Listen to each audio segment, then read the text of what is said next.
রিশাদের bowling জাদু, সাকিবের batting পাওয়ার, ডাচদের হারিয়ে সুপার 8-এর পথে টাইগাররা।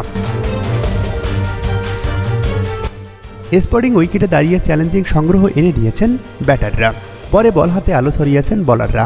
ব্যাটিং বলে অলরাউন্ডিং পারফরম্যান্সের সুবাদে নেদারল্যান্ডকে 25 রানে হারিয়েছে বাংলাদেশ।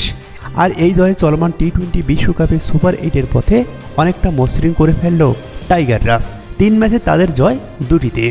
বৃহস্পতিবার রাতে সেন্ট ভিনসেন্টে টসে হেরে ব্যাটিংয়ে নেমে নির্ধারিত 20 ওভারে 5 উইকেট হারিয়ে 159 রান সংগ্রহ করে বাংলাদেশ। জবাবে 8 উইকেটে 134 রান তুলতে সক্ষম হয় নেদারল্যান্ড। ঝড়ো হাফ সেঞ্চুরির সুবাদে অনুমতিভাবেই ম্যাচ সেরা হয়েছেন সাকিব আল হাসান।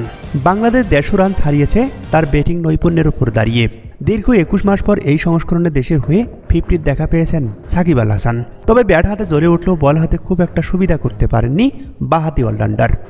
4 ওভারে 29 রানে সাকিব ছিলেন উইকেট শূন্য। অবশ্য চ্যালেঞ্জিং সংগ্রহ পেতে যথারীতি এদিনও ব্যাট হাতে ভালো শুরু পায়নি বাংলাদেশ।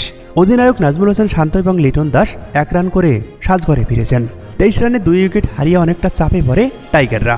পরে অবশ্য তানজিদ হাসান তামিমকে নিয়ে জোড়া ধাক্কা সামাল দেন সাকিব আল হাসান। 3য় উইকেটে জড়িতে গড়ে তোলেন 48 রান। এরপর সাকিবকে যোগ্য সঙ্গ দিয়েছেন অভিজ্ঞ অলরাউন্ডার মাহমুদুল্লাহ রিয়াদ। 21 বলে 25 রানের ইনিংস খেলে বিদায় নেন মাহমুদুল্লাহ। জাকের আলী 7 বলে 14 রানে অপরাজিত ছিলেন। তবে বাংলাদেশকে 150 ছাড়িয়েছে সাকিবের দারুণ ব্যাটিংয়ে। সম্প্রতি তুমুল সমালোচনার শিকার হওয়া বাঁহাতি অলরাউন্ডার ঠিক সময় জ্বলে উঠেছেন ব্যাট হাতে। 46 বলে 64 রানের ইনিংস খেলে শেষ পর্যন্ত টিকেছিলেন সাকিব। ইনিংসে কোনো ছক্কা না খেয়ে তার ইনিংসে ছিল 9টি বাউন্ডারি। বাংলাদেশের হয়ে দুর্দান্ত বোলিং করেছেন লেগ স্পিনার রিশাদ হোসেন। তিনি 4 ওভারে 33 রান খরচায় তুলে নিয়েছেন 3টি গুরুত্বপূর্ণ উইকেট।